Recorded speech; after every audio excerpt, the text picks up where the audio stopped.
Hi hello ನಮಸ್ಕಾರ ಎಲ್ಲ ಹೇಗಿದ್ದೀರಾ? ನಾನು ನಿಮ್ಮ ಆದಿತ್ಯ ಹರಳಿಕರ್. ಇವತ್ತಿನ ಈ ವಿಡಿಯೋದಲ್ಲಿ ನಾನು ಬಂದಿರೋದು ಬಂಡಾಜೆ ಫಾಲ್ಸ್ ಟ್ರೆಕ್ಕಿಂಗ್ಗೆ. ನೈಟಲ್ಲಿ ಈ ಥರ ಕತ್ಲಲ್ಲಿ ಮಾತಾಡ್ತೀಯಾನೆ ಅಂದ್ಕೊಂಡ್ರೆ ನಾವು ಹಿಂದಿನ ದಿನನೇ ಇಲ್ಲಿಗೆ ಬಂದಿದ್ದೀವಿ. ನೀವು ನೋಡಬಹುದು, ಇವಾಗ ನಾನು ಫೈರ್ ಕ್ಯಾಂಪ್ ಹತ್ರ ಕೂತ್ಕೊಂಡು ವಿಡಿಯೋ ಮಾಡ್ತಾ ಇದ್ದೀನಿ. ನಾನು ಹಿಂಗೇ ಫೈರ್ ಕ್ಯಾಂಪ್ ಇದೆ. ನಾವಿವಾಗ ದುರ್ಗದಹಳ್ಳಿ ಹೋಮ್ ಸ್ಟೇಲ್ ಇದ್ದೀವಿ. ಇಲ್ಲಿ ಉಳ್ಕೊಳ್ಳೋದಕ್ಕೆ ವ್ಯವಸ್ಥೆ ಚೆನ್ನಾಗಿತ್ತು, ಫುಡ್ ಕೂಡ ತುಂಬ ಚೆನ್ನಾಗಿತ್ತು. ಇವಾಗ ಒಂದು 6:30 ಆಗಿದೆ ಬೆಳಿಗ್ಗೆ. ಇಲ್ಲಿಂದ ನಾವೀಗ ತಿಂಡಿ ತಿಂದ್ಕೊಂಡು ನೆಕ್ಸ್ಟು ನಮ್ಮ ಒಂದು ಟ್ರೆಕ್ಕಿಂಗ್ನ ಶುರು ಮಾಡ್ತಾ ಇದ್ದೀವಿ.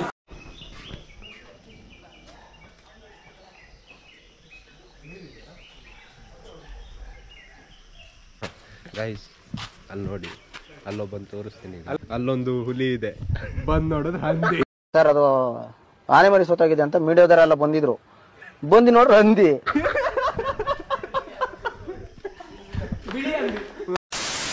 ಹೋಮ್ ಸ್ಟೇಯಿಂದ ಟ್ರೆಕ್ಕಿಂಗ್ ಶುರುವಾಗೋವರೆಗೆ ನಾವು 4x4 ಪಿಕಪ್ಪಲ್ಲಿ ಹೋಗೋದಂತ ಡಿಸೈಡ್ ಮಾಡಿದ್ವಿ. ಈ ಒಂದು ಹೋಮ್ ಸ್ಟೇ ಅವ್ರದ್ದೇ ಪಿಕಪ್ ಇತ್ತು, ಅದರಲ್ಲೇ ನಾವು ಜರ್ನಿನ ಶುರು ಮಾಡಿದ್ವಿ. ಆ್ಯಕ್ಚುಲಿ ಸೇಮ್ ನೇತ್ರಾವತಿ ಪೀಕಿಗೂ ಇದೇ ಥರ ಪಿಕಪ್ಪಲ್ಲಿ ಹೋಗಿದ್ದೆ. ನೀವು ಆ ವಿಡಿಯೋ ನೋಡಿರ್ಬೋದು, ನನ್ನ ಚಾನಲಲ್ಲಿ ಇದೆ ನೇತ್ರಾವತಿ ಪೀಕ್ ಬಗ್ಗೆ. ಅದರಲ್ಲಿ ಕೂಡ ಇದೇ ಥರ ಪಿಕಪ್ಪಲ್ಲಿ ಹೋಗಿದ್ವಿ. ತುಂಬ ಚೆನ್ನಾಗಿತ್ತು ರೈಡು. ಈಗಲೂ ನನಗೆ ಅದೇ ಎಕ್ಸ್ಪೀರಿಯೆನ್ಸ್ ಸಿಗ್ತಾ ಇದೆ. ಇಲ್ಲಿಂದನೇ ನೋಡ್ಬೋದು ಎಷ್ಟು ಚೆನ್ನಾಗಿ ಕಾಣಿಸ್ತಾ ಇದೆ ಅಂತ. ರಾಣಿಜರಿ ಹಾಗೆ ಆ ಒಂದು ಗುಡ್ಡಗಳಿದಾವಲ್ಲ, ಅದರೆಲ್ಲದ್ರದ್ದು ವ್ಯೂ ನಾವು ಹೋಗ್ತಾನೆ ಚೆನ್ನಾಗಿ ಕಾಣಿಸ್ತಾ ಇದೆ. ಸೊ ನಾವಿನ್ನೇನು ಟ್ರೆಕ್ಕಿಂಗ್ ಶುರು ಮಾಡೋ ಪ್ಲೇಸಿಗೆ ಬಂದಿದ್ದೀವಿ. ಇಲ್ಲಿಂದ ನಮ್ಮ ಟ್ರೆಕ್ಕಿಂಗ್ ಶುರು ಆಗುತ್ತೆ. ಫಸ್ಟು ಫಾರೆಸ್ಟ್ ಗಾರ್ಡು ಇಲ್ಲಿ ನಮ್ಮ ಟಿಕೆಟ್ಸ್ಗಳನ್ನೆಲ್ಲ ಚೆಕ್ ಮಾಡ್ಕೋತಾ ಇದ್ದಾರೆ, ವೆರಿಫೈ ಮಾಡ್ತಾ ಇದ್ದಾರೆ. ನೋಡಬಹುದು, ಈ ಒಂದು ಬೋರ್ಡಲ್ಲಿ ಎಲ್ಲ ಇನ್ಸ್ಟ್ರಕ್ಷನ್ಸ್ನ ಕೊಟ್ಟಿದ್ದಾರೆ. ಇದನ್ನೆಲ್ಲ ಇಲ್ಲಿಗೆ ಬರೋ ಪ್ರವಾಸಿಗರು ಫಾಲೋ ಮಾಡಬೇಕು. ಸೊ ಇವಾಗ ನಾವು ನಮ್ಮ ಟ್ರೆಕ್ಕಿಂಗ್ನ ಶುರು ಮಾಡಿದ್ದೀವಿ. ಆ ವೆದರ್ ಕೂಡ ಸೂಪರ್ ಆಗಿದೆ. ಹೋಗ್ಬೇಕಾದ್ರೆ ಒಳ್ಳೆ ಜೋಶಲ್ಲಿದ್ದೀವಿ. ಮೇಲೆ ಹೋಗ್ತಾ ನೋಡೋಣ ಏನಾಗುತ್ತೆ ಅಂತ. ನೋಡಿ, ಇಲ್ಲಿ ಒಳ್ಳೆ ಮಿಸ್ಟ್ ಇದೆ. ಇದೀಗ ಬಳ್ಳಾರಿ ದುರ್ಗದಲ್ಲಿ ಭಾರಿ ಮಿಸ್ಟ್ ಇರೋದ್ರಿಂದ ಏನೋ ರೋಡು ಕಾಣ್ತಾ ಇಲ್ಲ. ಹಾಗಾಗಿ ನೀವು 12 ಗಂಟೆ ನಂತರ ಎಲ್ಲ ಕಾಣುತ್ತೆ ಅಂತ ಎಲ್ಲ ಹೇಳ್ತಾ ರಿಪೋರ್ಟರ್ ಜೊತೆ. ಹಿಂಗ ಈ ಕಡೆ ಹೋದ್ರೆ ಬಂಡಾಜೆ ಫಾಲ್ಸ್. ನಾವು ಈಗ ಬಂಡಾಜೆ ಫಾಲ್ಸ್ ಕಡೆ ಡಿವಿಷನ್ ತಗೊಂಡು ಹೋಗ್ತಾ ಇದೀವಿ. ಹೇಗೆಲ್ಲ ಹೋಗ್ಬೇಕು, ಈಗ ಬಗ್ಗೆ ಈ ರೀತಿ ಕಾಲ್ ಅಗ್ಲ ಮಾಡಿ ಈಗ ಒಳಗೆ ಹೋಗಿ ಹೀಗೆ ಬರಬೇಕು. ಇಲ್ಲ ಅಂದ್ರೆ ಇಲ್ಲಿಂದಾನು ಹೋಗ್ಬೋದು ಗೈಸ್, ಬಟ್ ಅದಾಗಲ್ಲ. ಹಿಂಗೆ ಬನ್ನಿ. ವರ್ಷವಾಗಿದೆ, ಇಡೀ ಕರ್ನಾಟಕ ಮೂಲ ಸುತ್ತಿದೆ. 8ನೇ ಟ್ರೆಕ್ಕಿಂಗ್ ಇದು. ನೋಡಿ, 8ನೇ ಟ್ರೆಕ್ಕಿಂಗು. ಇವ್ರ ಕ್ರಾಕ್ಸಿಗೆ, ಇವನಿಗಲ್ಲ, ಇವ್ನ ಕ್ರಾಕ್ಸಿಗೆ.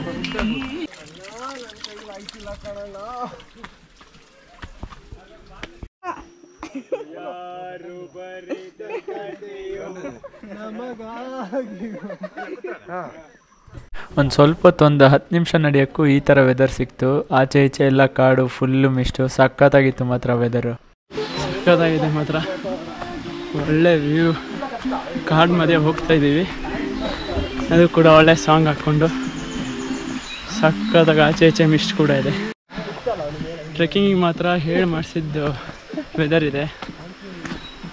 ಏನು ತೊಂದರೆ ಇಲ್ಲ, ಮಳೆನೂ ಇಲ್ಲ, ಬಿಸಿಲು ಇಲ್ಲ, ಒಳ್ಳೆ ಮಿಸ್ಟು. ಸಖತ್ತಾಗಿದೆ. ಅಲ್ಲೊಂದು ಸ್ವಲ್ಪ ಕಾಡು ದಾಟ್ಕೊಂಡ್ಬಂದ್ವಿ. ಇಲ್ಲಂತೂ ಸಖತ್ತಾಗಿದೆ ವ್ಯೂ. ಸೀರಿಯಸ್ಲಿ ಅಷ್ಟು ಖುಷಿ ಆಗ್ತಾ ಇದೆ ಆಚೆ ಈಚೆ ವ್ಯೂ ನೋಡೋದಕ್ಕೆ. ಸೊ ನನ್ನಂದಾಜು ನಾವು ಅರ್ಧ ದಾರಿ ಬಂದಿದ್ದೀವಿ ಅನಿಸುತ್ತೆ. ಸುಮಾರು ಹೊತ್ತೇ ನಡೆದಿದ್ದೀವಿ. ಫಾಲ್ಸಿಗೆ ಹೋಗಿ ಬಂದವ್ರ ಪ್ರಕಾರ ಇಲ್ಲಿಂದ ಆಲ್ಮೋಸ್ಟ್ 1 ಅವರ್ ನಡೆದ್ರೆ ಫಾಲ್ಸ್ ಸಿಗುತ್ತೆ ಅಂತ ಹೇಳಿದ್ರು. ಆಲ್ಮೋಸ್ಟ್ 1 to 1.25 ಗಂಟೆ ನಡೆದ್ರೆ. ಸೊ ಇವಾಗ ಸ್ವಲ್ಪ ವೆದರ್ ಕ್ಲಿಯರ್ ಆಗಿದೆ, ಮಿಸ್ಟ್ ಎಲ್ಲ ಸ್ವಲ್ಪ ಕಡಿಮೆ ಆಗಿದೆ. ಇಷ್ಟೋ ತನಕ ಸಿಕ್ಕಾಪಟ್ಟೆ ಮಿಸ್ಟ್ ಇತ್ತು. ಒಂಚೂರು ಬಿಸಿಲು ಬರ್ತಾ ಇದೆ. ನೋಡೋಣ. ಇಲ್ಲ, ಆ್ಯಕ್ಚುಲಿ ಇಳಿಯೋಕ್ಕೆ ಸ್ವಲ್ಪ ಕಷ್ಟ ಇದೆ, ಜಾರ್ತಾ ಇದೆ. ಮತ್ತು ತುಂಬ ಕಲ್ಲಿರೋದ್ರಿಂದ ಇಳಿಯೋದಕ್ಕೂ ಕಷ್ಟ ಆಗುತ್ತೆ. ಸ್ವಲ್ಪ ನಿಧಾನಕ್ಕೆ ಹೋಗ್ಬೇಕಂತ ಅಂದ್ಕೊಂಡೆ, ಆದರೆ ಕಂಟ್ರೋಲೇ ಸಿಗ್ತಿಲ್ಲ. ಓಡ್ತಾ ಇದ್ದೀನಿ ಹಂಗೆ. ಸಖತ್ತು ಡೌನ್ ಇದೆ ಇಲ್ಲಿ, ಕಲ್ಲು ಹಂಗೆ ಇದೆ ನೋಡಿ. ಆ್ಯಕ್ಚುಲಿ ಏನಂದರೆ ಇವಾಗಷ್ಟೇ ಜಸ್ಟ್ ಬೀಳಂಗಾದೆ. ಏನಂದರೆ ಆದಷ್ಟು ಶೂ ಹಾಕ್ಕೊಂಬಂದರೆ ಒಳ್ಳೆಯದು. ಅಟ್ಲೀಸ್ಟ್ ಶೂ ಇಲ್ಲ ಅಂದರೆ ಬೆಲ್ಟ್ ಚಪ್ಪಲ್ ಪ್ರಿಫರೇಬಲ್ಲು. ಬೆಲ್ಟ್ ಚಪ್ಪಲಿನೂ ಇಲ್ಲ ಅಂದರೆ ಸಿಕ್ಕಾಪಟ್ಟೆ ಜಾರುತ್ತೆ. ತುಂಬ ಡೇಂಜರ್ ಇದೆ, ಜಾರಿ ಬೀಳ್ತೀವಿ. ಸಖತ್ತು ಜಾರುತ್ತೆ ಸಿಕ್ಕಾಪಟ್ಟೆ. ಅಲ್ಲೇ ಜಾರ್ತಾ ಇತ್ತು, ಬಟ್ ಇಲ್ಲೇನಪ್ಪ ಅಂದರೆ ಫುಲ್ಲು ಡೌನ್ ಇದೆ. ಅಲ್ಲಿ ನಾರ್ಮಲ್ ಏನು ಡೌನ್ ಇರಲಿಲ್ಲ, ಸ್ವಲ್ಪ ಜಾರ್ತಾ ಇತ್ತು. ಬಟ್ ಓಕೆ, ಇಲ್ಲಿ ಸಖತ್ ಡೌನ್ ಇದೆ. ಹಾಗಾಗಿ ಜಾರಿದ್ರೆ ಸರಿಯಾಗಿ ಬೀಳ್ತೀವಿ, ಪೆಟ್ಟಾಗುತ್ತೆ. ಹಾಗಾಗಿ ಸ್ವಲ್ಪ ಒಳ್ಳೆ ಶೂಸ್ ಇಲ್ಲ, ಒಳ್ಳೆ ಚಪ್ಪಲ್ ಗ್ರಿಪ್ ಇರೋ ಅಂಥದ್ದು ಬೇಕು. ಒಳ್ಳೆಯದು, ಆರಾಮಾಗಿ ಬರ್ಬೋದು ಅವಾಗ. ರೀಲ್ಸಲ್ಲೆಲ್ಲ ಕೇಳಿದ್ದೆ, ಹೋಗೋ ಜಾಗಕ್ಕಿಂತ ಹೋಗೋ ದಾರಿನೇ ಚೆನ್ನಾಗಿರುತ್ತೆ ಅಂತ. ಅದಂತೂ ನಿಜ ಅಂತ ಇದನ್ನು ನೋಡಿದ ಮೇಲೆ ಗೊತ್ತಾಗ್ತಿದೆ. ಏನು ಚೆನ್ನಾಗಿದೆ ನೋಡಿ, ಎಷ್ಟು ಚೆನ್ನಾಗಿ ಮಿಸ್ಟ್ ಪಾಸ್ ಆಗ್ತಾಯಿದೆ, ಏನು ಚೆನ್ನಾಗಿದೆ. ಆಚೆ ಈಚೆ ಸುತ್ತ ಎಲ್ಲ ಕಡೆನೂ ಕಾಡು ಗುಡ್ಡ ಇಷ್ಟೇ ಇದೆ. ನನ್ನ ಪ್ರಕಾರ ನಾವಿವಾಗ ಆಲ್ಮೋಸ್ಟ್ ಮುಕ್ಕಾಲು ದಾರಿ ಹತ್ತಿದ್ದೀವಿ ಅನ್ಕೋತೀನಿ, ಅಂದರೆ ಕನ್ಫರ್ಮ್ ಇಲ್ಲ. ಬಟ್ ಅಂತೂ ನನ್ನ ಪ್ರಕಾರ ನಾವು ನಡೆದಿರೋ ಮಟ್ಟಿಗೆ ಒಂದು ಮುಕ್ಕಾಲು ದಾರಿ ಎಷ್ಟು ಹತ್ತಿದ್ದೀನಿ. ಓಕೆ, ಏನು ಭಾರಿ ಏನು ಸುಸ್ತು ಅಂತ ಏನಾಗಿಲ್ಲ, ಯಾಕೆಂದರೆ ವೆದರ್ ಕೂಡ ಚೆನ್ನಾಗಿತ್ತು. ಬಿಸಿಲಿದ್ದಿದ್ರೆ ಸ್ವಲ್ಪ ಸುಸ್ತಾಗಿರೋದು, ಬಟ್ ಇಷ್ಟೋ ತನಕ ಬಿಸಿಲಿರಲಿಲ್ಲ, ಫುಲ್ ಮಿಸ್ಟ್ ಇತ್ತು. ಇವಾಗಲೇ ಸ್ವಲ್ಪ ಆ್ಯಕ್ಚುಲಿ ಮಿಸ್ಟ್ ಕ್ಲಿಯರಾಗಿ ಚೂರು ಹೌದಲ್ವಾ ಅಂತ ಬಿಸಿಲು ಬರ್ತಾಯಿದೆ. ಬಟ್ ಏನು ಸುಸ್ತಾಗ್ತಿಲ್ಲ, ಯಾಕೆಂದರೆ ಗಾಳಿ ಕೂಡ ತಣ್ಣ ಇದೆ. ತುಂಬ ಏನು ಸುಸ್ತಾಗಿಲ್ಲ. ಓಕೆ, ಅಂದರೆ ಇನ್ನೂ ತುಂಬ ಇಲ್ಲ ಅನ್ಕೋತೀನಿ ಹತ್ತಕ್ಕೂ. ಇದೇ ವೆದರ್ ಇದ್ರಂತೂ ಆಸಮ್, ಆರಾಮಾಗಿ ಹತ್ಬೋದು ಮತ್ತು ಜಾಸ್ತಿ ಸುಸ್ತಾಗಲ್ಲ. ಅದೇ ಮೇಯ್ನು, ವೆದರ್ ನಮಗೆ ಸಪೋರ್ಟ್ ಮಾಡಿದಷ್ಟು ಆರಾಮ. ಆ್ಯಕ್ಚುಲಿ ಜಾಸ್ತಿ ಮಳೆ ಇದ್ದರೂ ಹತ್ತೋದಕ್ಕೆ ಕಿರಿಕಿರಿ ಆಗ್ತಿತ್ತು. ಮಳೆನೇ ಇಲ್ಲ. ಬೆಳಿಗ್ಗೆ ಒಂಚೂರು ಸಣ್ಣ ಒಂದು 4 ಹನಿ ಮಳೆ ಬಂದುಬಿಟ್ರೆ, ಇವಾಗ ಮಳೆ ಕೂಡ ಇಲ್ಲ, ಬಿಸಿಲು ಕೂಡ ಇಲ್ಲ. ಟ್ರೆಕ್ಕರ್ಸಿಗೆ ಯಾವ ಥರ ಬೇಕೋ ಪರ್ಫೆಕ್ಟ್ ಅದೇ ಥರ ವೆದರ್ ಇದೆ ನೋಡಿ. ನಾವಿವಾಗ ಆ ಸೈಡ್ ಆ ಗುಡ್ಡ ಹತ್ತಬೇಕು. ಅಲ್ಲಿಂದ ಎಲ್ಲಿ ಹೋಗಬೇಕು ಅಂತ ಗೊತ್ತಿಲ್ಲ, ಬಟ್ ಅಲ್ಲಿಗೆ ಹೋಗಬೇಕು. ಅಲ್ಲಿಗೆ ಹೋಗೇನು ಜಾಸ್ತಿ ಟೈಮ್ ಇಲ್ಲ.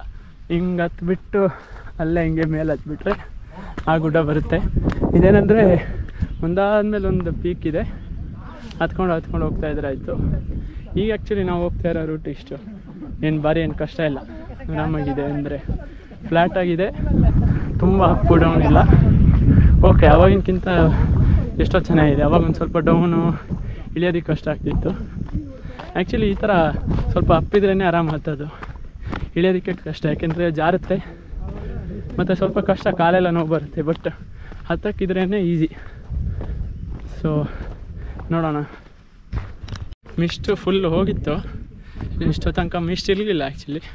ಬಟ್ ಇವಾಗ ಮತ್ತೆ ನನ್ನ ಬ್ಯಾಕ್ ಸೈಡ್ ಈ ಸೈಡು ಫುಲ್ ಮಿಸ್ಟ್ ಶುರುವಾಗಿದೆ. ವಾಪಸ್ಸು ಬ್ಲರ್ ಆಗ್ತಾಯಿದೆ. ಕ್ಯಾಮ್ರಾ ಲೆನ್ಸ್ ಬ್ಲರ್ ಆದಂಗೆ ನಮ್ಮ ಕಣ್ಣು ಬ್ಲರ್ ಆಗುತ್ತೆ. ಕಣ್ಣು ಬ್ಲರ್ ಆಗೋದಿಲ್ಲ ಆ್ಯಕ್ಚುಲಿ, ಯಾರು ನಡೀತಾ ಇದ್ದಾರೆಲ್ಲ ಕಾಣ್ತಾ ಇಲ್ಲ. ನಮ್ಮ ಹತ್ರ ಇಲ್ಲಿ ನಮ್ಮ ಜೊತೆ ಟ್ರೆಕ್ ಮಾಡ್ತಾ ಇರೋರು ಮಾತ್ರ ಬಿಟ್ಟರೆ ಸ್ವಲ್ಪ ದೂರ ಇದ್ದರೂ ಕಾಣಲ್ಲ, ಅಷ್ಟು ಮಿಸ್ಟ್ ಇದೆ. ನಾವು ಉಳಿದಿದ್ದ ರೆಸಾರ್ಟಲ್ಲೇ ನಮಗೆ ಮಧ್ಯಾಹ್ನದ ಫುಡ್ ಕೊಟ್ಟಿದ್ದಾರೆ. ಮಧ್ಯಾಹ್ನಕ್ಕೆ ಮೋಸ್ಟ್ಲಿ ಪಲಾವ್ ಏನೋ ಕೊಟ್ಟಿದ್ದಾರೆ ಅನಿಸುತ್ತೆ. ಇವಾಗಲೇ ಒಂದು ರೇಂಜಿಗೆ ಹಶು ಆಗ್ತಿದೆ, ಇನ್ನೂ ಟೈಮ್ ಏನು ಜಾಸ್ತಿ ಆಗಿಲ್ಲ, ಹಶು ಆಗ್ತಾಯಿದೆ. ಇವಾಗ ನನ್ನ ಹಿಂದೆ ಅಂತೂ ಬ್ಯೂಟಿಫುಲ್ ವ್ಯೂ, ಸಕ್ಕತ್ತಾಗಿದೆ ವ್ಯೂ. ಇವಾಗ ಸುತ್ತ ಗುಡ್ಡ ಬೆಟ್ಟಗಳೇ ಇದೆ. ಈ ಥರ ಜಾಗಕ್ಕಂತೂ ನಂಗೆ ಬರೋಕ್ಕೆ ತುಂಬ ಇಷ್ಟ. ಈ ಥರ ಟ್ರೆಕ್ಕಿಂಗು ಪೀಸ್ಫುಲ್, ಜಾಸ್ತಿ ಜನ ಇರಬಾರ್ದು. ಮತ್ತು ಈ ಥರ ಒಂಥರ ವೆದರು ಮಿಸ್ಟ್ ಒಂಥರ ಫುಲ್ ಈ ಥರ ಇರಬೇಕು ವೆದರು. ಫಾಲ್ಸು, ಈ ಥರ ಒಂದು ವೆದರ್ ನಂಗೆ ತುಂಬ ಇಷ್ಟ ಆಗುತ್ತೆ. ನಿಮಗೂ ಇಷ್ಟ ಆಗುತ್ತೆ ಅಂತ ಅಂದ್ಕೊತೀನಿ. ಬಟ್ ಏನಂದರೆ ಟ್ರೆಕ್ಕಿಂಗ್ ಮಾಡೋದಕ್ಕೆ ಇಷ್ಟ ಆಗಲ್ಲ ಕೆಲವೊಬ್ಬರಿಗೆ, ಸುಸ್ತಾಗುತ್ತೆ. ಅಂಥವರು ಟ್ರೆಕ್ಕಿಂಗ್ ಪ್ರಿಫರ್ ಮಾಡಲ್ಲ. ನನಗೆ ಓಕೆ, ಟ್ರೆಕ್ಕಿಂಗ್ ಆದರೂ ಓಕೆ. ಒಟ್ಟು ನನಗೆ ಈ ಫಾಲ್ಸು, ಈ ಥರ ಗುಡ್ಡ, ಈ ಥರ ಎಲ್ಲ ತುಂಬ ಇಷ್ಟ ಆಗುತ್ತೆ ನನಗೆ. ಈ ವೆದರ್ಗೋಸ್ಕರನೇ ಇಲ್ಲಿಗೆ ಬರೋಣ ಅಂತ ಅನಿಸುತ್ತೆ. ವೆದರೇ ಅಷ್ಟು ಚಂದ. ಈ ಥರ ಮಿಸ್ಟ್ ನೋಡಿ, ಮಿಸ್ಟ್ ನನಗೆ ಇವಾಗ ಆ್ಯಕ್ಚುಲಿ ತಾಗ್ತಾಯಿದೆ. ಕೂದಲೆಲ್ಲ ಒಂಥರ ನೀರಾಗಿದೆ ಮಿಸ್ಟ್ ತಾಗಿ ಆ ಥರ. ಮೇಲೆ ಹೋದಂಗೂ ಇವಾಗ ಮತ್ತೆ ಮಿಸ್ಟ್ ಕೂಡ ಜಾಸ್ತಿ ಆಗ್ತಾಯಿದೆ. ನಿಮಗೂ ಇವಾಗ ಕಾಣಿಸ್ತಾ ಇದೆ ನೋಡಿ ನನ್ನ ಮುಂದೆ. ಇವರೆಲ್ಲ ನನ್ನ ಫ್ರೆಂಡ್ಸು, ನನ್ನ ಜೊತೆ ಟ್ರೆಕ್ ಮಾಡ್ತಾ ಇರೋರು. ಫುಲ್ಲು ಮಿಸ್ಟ್ ಪಾಸ್ ಆಗ್ತಾಯಿದೆ. ಅವರು ಕಾಣ್ತಾ ಇದ್ದಾರೆ, ಬಟ್ ಇವಾಗ ಜಸ್ಟ್ ಅಲ್ಲಿ ಸ್ವಲ್ಪ ಮೇಲಿದ್ದವರು ನನಗೆ ಕಾಣ್ತಾಯಿದ್ರು. ಇವಾಗ ಫುಲ್ ಮಿಸ್ಟ್ ಕವರ್ ಆಯ್ತು ನೋಡಿ, ಕಾಣ್ತಾ ಇಲ್ಲ. ಇವರೇ ಫುಲ್ ಹೊಗೆ ಮಧ್ಯ ಹೋಗ್ತಾ ಇದ್ದಂಗೆ ನಂಗೆ ಅನಿಸ್ತಾ ಇದೆ, ಅಷ್ಟು ಮಿಸ್ಟ್ ಇದೆ. ಈಗಲೂ ಕೂಡ ದಾಟಿ ಓಕೆ, ಏನು ಭಾರಿ ಟಫ್ ಇಲ್ಲ ಹತ್ತೋದಕ್ಕೆ. ಇದೊಳ್ಳೆ ಆರಾಮ್, ಸ್ಲಿಪ್ಪರಿನೂ ಇಲ್ಲ, ಒಳ್ಳೆ ಗಟ್ಟಿ ಮಣ್ಣು, ಕಲ್ಲು ಬಂಡೆ, ಹಂಗೆ ಹತ್ತೋದಕ್ಕೆ ಏನು ಕಷ್ಟ ಇಲ್ಲ ಇಲ್ಲಿ. ಅದೇ ಅಲ್ಲೇ ಒಂದು ಅರ್ಧ 1 ಕಿಲೋಮೀಟ್ರ್ ಸ್ವಲ್ಪ ಟಫ್ ಇತ್ತು ಸ್ಟಾರ್ಟಿಂಗ್. ಮತ್ತು ಫಸ್ಟ್ ಹತ್ತಬೇಕಾದ್ರೆ ಟಫ್ ಇತ್ತು. ಅದಾದಮೇಲೆ ಒಂದು ಅರ್ಧ 1 ಕಿಲೋಮೀಟ್ರ್ ಈಸಿ ಇತ್ತು. ಮತ್ತು 1 ಕಿಲೋಮೀಟ್ರಷ್ಟು ಸ್ವಲ್ಪ ಟಫು. ಇವಾಗ ಇಲ್ಲಿ ಮೇಲೆ ಹತ್ಕೊಂಡು ಹೋಗಬೇಕು. ಈ ಟ್ರೆಕ್ಕಿಂಗ್ ಚಾರ್ಜ್ ಅಂತ ಪರ್ ಹೆಡ್ಡು ರಿಜಿಸ್ಟ್ರೇಷನಿಗೆ 300 ರೂಪಾಯಿ ತೊಗೊತಾರೆ. 300 ರೂಪಾಯಿ ಒಬ್ಬರಿಗೆ ಪರ್ ಹೆಡ್ಡು. ಅದರಲ್ಲಿ ಅಟ್ಲೀಸ್ಟ್ ಒಂದೊಂದು ಬೋರ್ಡ್ ಹಾಕ್ಬೋದು ಮಧ್ಯ, ಇಂಥಲ್ಲಿ ಹೋಗಬೇಕು, ಈ ಸೈಡು ತೊಗೊಳ್ಳಿ, ಲೆಫ್ಟಿಗೆ ಹೋಗಿ, ರೈಟಿಗೆ ಹೋಗಿ, ಏನೂ ಇಲ್ಲ, ಏನೂ ಡೀಟೇಲ್ಸ್ ಇಲ್ಲ. ಹೋಗ್ತಾ ಇದ್ದೀವಿ. ನಂಬಿಕೆ ಏನಂದರೆ ಒಂದಲ್ಲ ಒಂದು ಕಡೆಯಿಂದ ಆ ಫಾಲ್ಸಿಗೆ ಜಾಯ್ನ್ ಆಗ್ತೀವಿ ಅಂತ. ಇಲ್ಲಿ ಕೆಳಗೆ ಇಳಿಬೇಕು. ಇಲ್ಲೂ ಏನೂ ಬೋರ್ಡ್ ಇಲ್ಲ. ಆ್ಯಕ್ಚುಲಿ ಈ ಸೈಡಿಂದನೂ ಆಯಿತಾ 2 ರೂಟ್ ಇದೆ. ಒಂದು ಈ ಕಡೆ ಇಳಿದು ಬರೋದು, ಇನ್ನೊಂದು ನಾನು ಬರ್ತಾ ಇರೋದು. ನನ್ನ ಫ್ರೆಂಡ್ಸ್ ಒಂದು 4 ಜನ ಆಚೆ ಹೋದರು, ನಾವೊಂದಿಬ್ಬರು ಈ ಕಡೆ ಬರ್ತಾಯಿದ್ದೀವಿ. ಮೋಸ್ಟ್ಲಿ ಒಂದೇ ಕಡೆ ಜಾಯ್ನ್ ಆಗ್ಬೋದು, ಬಟ್ ಆದರೂ ತುಂಬ ಕನ್ಫ್ಯೂಸ್ ಆಗುತ್ತೆ. ಒಂದು ಬೋರ್ಡ್ ಹಾಕೋದ್ರಿಂದ ಏನಾಗುತ್ತಪ್ಪ, ಒಂದು ಬೋರ್ಡ್ ಹಾಕಿದ್ರೆ ಎಲ್ಲ ಟ್ರೆಕ್ಕರ್ಸಿಗೂ ಹೆಲ್ಪ್ ಆಗುತ್ತೆ. ದಿನಕ್ಕೆ ಆ್ಯಕ್ಚುಲಿ ಎಷ್ಟು ಒಂದು 300 ಜನನೇನೋ ಬಿಡ್ತಾರೆ, 300 ರಿಜಿಸ್ಟ್ರೇಷನ್ಸು. ಅದರಲ್ಲಿ ಎಷ್ಟು ಜನಕ್ಕೆ ಹೆಲ್ಪ್ ಆಗಲ್ಲ. ಇಳಿತಾಯಿರು.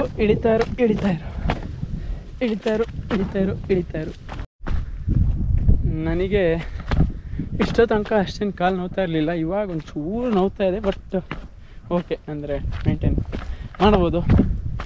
ನಾನು ಆಲ್ಮೋಸ್ಟ್ ಅಲ್ಲಿ ನಿಮಗೆ ಗುಡ್ಡ ಕಾಣ್ತಿದೆಯಲ್ಲ, ಒಂದು ಅಲ್ಲಿಂದ ಇಳಿತಾ ಇದ್ದೀನಿ. ಹೆಂಗೆ ಇಳಿತಾನೆ ಇದ್ದೀನಿ.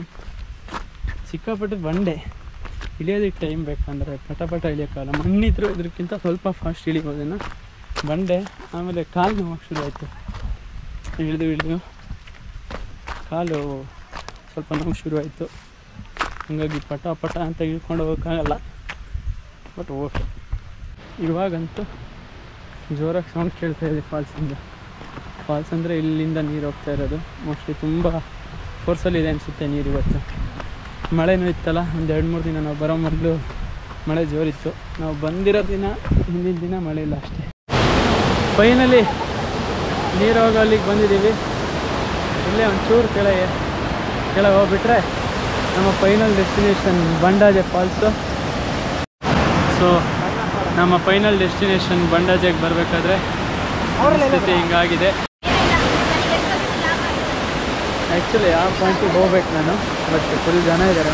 ವಿಡಿಯೋದಲ್ಲಿ ನೋಡಿದಾಗ ನಿಮಗೆ ಜಾಸ್ತಿ ದೊಡ್ಡ ಫಾಲ್ಸ್ ಏನಲ್ಲ, ಜಾಸ್ತಿ ನೀರಿಲ್ಲ ಅಂತ ಅನಿಸ್ಬೋದು. ಬಟ್ ಇಲ್ಲಿಗೆ ಬಂದು ನೋಡಿದ್ರೆ ಗೊತ್ತಾಗುತ್ತೆ ಫಾಲ್ಸ್ ಎಷ್ಟು ಚೆನ್ನಾಗಿದೆ ಅಂತ. ಸೂಪರಾಗಿದೆ ಮಾತ್ರ ಫಾಲ್ಸ್. ಈ ವ್ಯೂ ಮಾತ್ರ ಅಲ್ಲ, ಕೆಳಗಡೆ ಬೀಳೋ ವ್ಯೂ ಕಾಣಿಸ್ಬೇಕು ಅಂತ ಒಂದಷ್ಟು ಡ್ರೋನ್ ಶಾಟ್ಸ್ಗಳನ್ನು ತೆಗೆದಿದ್ದೀನಿ, ನೋಡೋಣ ಬನ್ನಿ. ಅಂದಾಜು 200 ಅಡಿಗಳಷ್ಟು ಮೇಲಿಂದ ಬೀಳೋ ಈ ಒಂದು ಬಂಡಾಜೆ ಫಾಲ್ಸ್ ನೇತ್ರಾವತಿ ನದಿಯಿಂದ ಉಂಟಾಗಿದೆ. ಚಿಕ್ಕಮಗಳೂರು ಜಿಲ್ಲೆಯ ಕಳಸ ಬಳಿಯ ಸುಂಕಸಾಲೆಯಿಂದ ಅಥವಾ ದಕ್ಷಿಣ ಕನ್ನಡ ಜಿಲ್ಲೆಯ ಕದಿರುದ್ಯಾವರದಿಂದ ಕೂಡ ಈ ಒಂದು ಜಾಗಕ್ಕೆ ಟ್ರೆಕ್ ಮಾಡಬಹುದು. ಬಂಡಾಜೆ ಫಾಲ್ಸ್ಗೆ ಬರೋದಕ್ಕೆ ಮುಂಚೆ ನೀವು ಕುದುರೆಮುಖ ನ್ಯಾಷನಲ್ ಪಾರ್ಕ್ ವೆಬ್ಸೈಟಿಂದ ಟಿಕೆಟನ್ನು ಬುಕ್ ಮಾಡ್ಕೊಳ್ಬೇಕಾಗುತ್ತೆ. ಹಾಗೆಯೇ ಟಿಕೆಟನ್ನು ಆದಷ್ಟು ಬೇಗ ನೀವು ಮಾಡ್ಕೊಳ್ಳೋದು ಒಳ್ಳೆಯದು, ಯಾಕಂದರೆ ಈ ಜಾಗ ತುಂಬ ಬ್ಯುಸಿಯಾಗಿ ಕೂಡ ಇರುತ್ತೆ. ಟಿಕೆಟ್ಸ್ ಅವೈಲೇಬಲ್ ಇರೋದು ಕಷ್ಟ.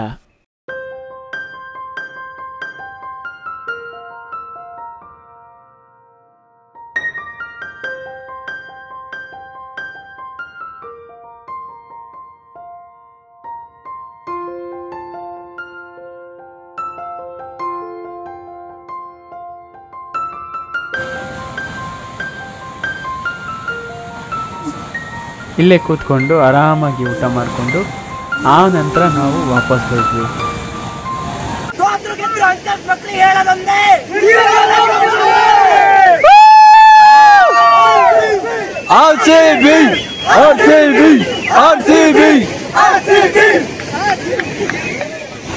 RCB ಗೊತ್ತು, ಬಂಡಾಜೆ ಫಾಲ್ಸಿಗೂ ಗೊತ್ತು. ಇವಾಗ 100 ರೂಪಾಯಿದು ಜರ್ಕಿನ್ ಮ್ಯೂಸಿಕ್ ಬಂತು. ಸಣ್ಣದಾಗಿ ಮಳೆ ಶುರುವಾಯಿತು, ಹಂಗಾಗಿ ಮ್ಯೂಸಿಕ್ ಬಂತು. ವಾಪಸ್ ಹತ್ತಾ ಇದ್ದೀವಿ. ಇವಾಗ ಮಧ್ಯಾಹ್ನ ಟೈಮ್ ಊಟ ಮಾಡಿ ವಾಪಸ್ ಹತ್ತಾ ಇದ್ದೀವಿ. ಇವಾಗ ಸುಸ್ತಾಗಿ ಮೇಲೆ ಹತ್ತಾ ಇದ್ದಂಗೆ ಬಿಸಿಲು ಕೂಡ ಜೋರಾಗಿದೆ. ಇಲ್ಲಿಗೆ ಬರಬೇಕಾದ್ರೆ ಜಾಸ್ತಿ ಬಿಸಿಲು ಇರಲಿಲ್ಲ, ಜಾಸ್ತಿ ಸೆಕೆ ಆಗ್ತಿರ್ಲಿಲ್ಲ. ಇವಾಗ ಹತ್ಬೇಕಾದ್ರೇ ಕರೆಕ್ಟಾಗಿ ಬಿಸಿಲು ಜೋರಾಯಿತು, ಸಿಕ್ಕಾಪಟ್ಟೆ ಸೆಕೆ ಆಗ್ತಿದೆ. ಇವಾಗ ಮತ್ತೆ ಬೆಳಿಗ್ಗೆ ನಾನು ಶುರು ಮಾಡ್ತಾ ಹೆಂಗಿತ್ತು ಆ ವೆದರಿಗೆ ಬಂತು. Full mist, full perfect. ಅವಾಗ ಹೆಂಗಿತ್ತು ಅದೇ ಥರ ಬಂತು. ಇವಾಗ ಆಲ್ಮೋಸ್ಟ್ ಒಂದು ಅರ್ಧ ಹತ್ತಿದ್ದೀನಿ, ವಾಪಸ್ಸು ಅರ್ಧ ಬಂದಮೇಲೆ ಆ ಲೆವೆಲಿಗೆ ಬಂದಿದೆ. ನಮ್ದು ಆ್ಯಕ್ಚುಲಿ ಪ್ಲ್ಯಾನ್ ಇದ್ದಿದ್ದು ಬರೀ ಬಂಡಾಜೆ ಫಾಲ್ಸು. ಬಟ್ ಬರ್ತಾ ರೂಟ್ ಒಂದು 20 ನಿಮಿಷದಷ್ಟು ಮೇಲೆ ಹತ್ತಿದ್ರೆ ಬಲ್ಲಾಳ್ ರಾಯನದುರ್ಗ ಕಾಣುತ್ತೆ ಅಂದರು. ನಾನು ಮೊದಲೇ ಒಂದು ಸಲ ಬಂದಿದ್ದೆ ಸುಮಾರು ವರ್ಷದಿಂದ, ಬಟ್ ಆದರೂ ಬರೋಣ ಅಂತ ಬಂದೆ. ನೋಡಿ ಇದು ಫೋರ್ಟಿನ ಪಳೆಯುಳಿಕೆಗಳು. ಆದರೆ ಏನು ಕಾಣಿಸ್ತಾ ಇಲ್ಲ, ನೋಡ್ಬೋದು ಹಿಂದೆ ಎಲ್ಲ ಫುಲ್ಲು ಮಿಸ್ಟು. ಮಳೆ ಬೇರೆ ಸಿಕ್ಕಾಪಡೆ ಮಳೆ ಬಂದು ಸಖತ್ ಜೋರು, ಅಂದರೆ ಗಾಳಿ ಜೊತೆ ಮಳೆ ಬಂತು, ಮಳೆ ಜೋರಕ್ಕಿಂತ. ಹಾಗಾಗಿ ಏನು ಕಾಣಿಸ್ತಿಲ್ಲ. ಕೋಟೆಯಲ್ಲಿ ಇದ್ದೀನಿ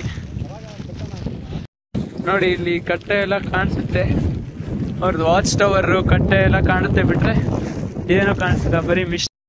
ಗಾಳಿ ಎಷ್ಟರ ಮಟ್ಟಿಗಿದೆ ಗಾಳಿ ಅಂದರೆ ಅಪ್ಪ ತಡಿಯೋಕ್ಕಾಗ್ತಿಲ್ಲ. ನನ್ನ ಮೊಬೈಲನ್ನು 2 ಕೈಯಲ್ಲಿ ಇಟ್ಕೊಂಡಿದ್ದೆ, ಅಷ್ಟು ಗಾಳಿ. ಒಂದು ಕೈಯಲ್ಲಿ ಇಟ್ಕೊಂಡ್ರೆ ಮೊಬೈಲ್ ಹಾರೋಗ್ಬಿಡತ್ತೆ, ಅಷ್ಟು ಗಾಳಿ ಇದೆ. ಈ ಕಡೆ ನೋಡಿ, ಓ ದೇವ್ರೆ, ಸಿಕ್ಕಾಪಟ್ಟೆ ಗಾಳಿ ಇದೆ ಈಗ ಬಳ್ಳಾರಿ ರಾಯನದುರ್ಗದಲ್ಲಿ. A few moments later. Actually last ನಾವು ಇಳಿಬೇಕಾದ್ರೆ ಜೋರಾಗಿ ಮಳೆ ಬಂದಿದ್ದರಿಂದ ಚೂರು ಪ್ರಾಬ್ಲಮ್ ಆಯಿತು. ಒಂದು ಅರ್ಧ ಗಂಟೆ ಅಷ್ಟು ಸಿಕ್ಕಾಪಟ್ಟೆ ಮಳೆ ಗಾಳಿ ಇತ್ತು, ಸಿಕ್ಕಾಪಟ್ಟೆ ಮಿಸ್ಟ್ ಇತ್ತು. ಅದಕ್ಕೋಸ್ಕರನೇ ಸ್ವಲ್ಪ ಪ್ರಾಬ್ಲಮ್ ಆಯಿತು ಅಷ್ಟೇ, ಮತ್ತೇನೂ ಇಲ್ಲ. ಟ್ರೆಕ್ ಚೆನ್ನಾಗಾಯಿತು. ಆಲ್ಮೋಸ್ಟ್ ಇನ್ನೇನು ಎಂಡ್ ಪಾಯಿಂಟ್ ಹತ್ರ ಇದ್ದೀವಿ, ವಾಪಸ್ ಬಂದಿದ್ದೀವಿ.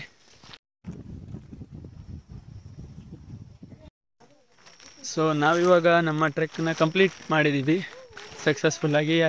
13 ಜನ ಬಂದಿದ್ವಿ, 13 ಜನನೂ ಕಂಪ್ಲೀಟ್ ಮಾಡಿದ್ದೀವಿ. ಸೊ ಈ ಒಂದು ಟ್ರೆಕ್ ಸಕ್ಸಸ್ಫುಲ್. ಸೊ ಮುಂದಿನ ವಿಡಿಯೋದಲ್ಲಿ ಸಿಗ್ತೀನಿ, ಅಲ್ಲಿವರೆಗೂ ಟಾಟಾ ಬೈ ಬೈ ಸಿ.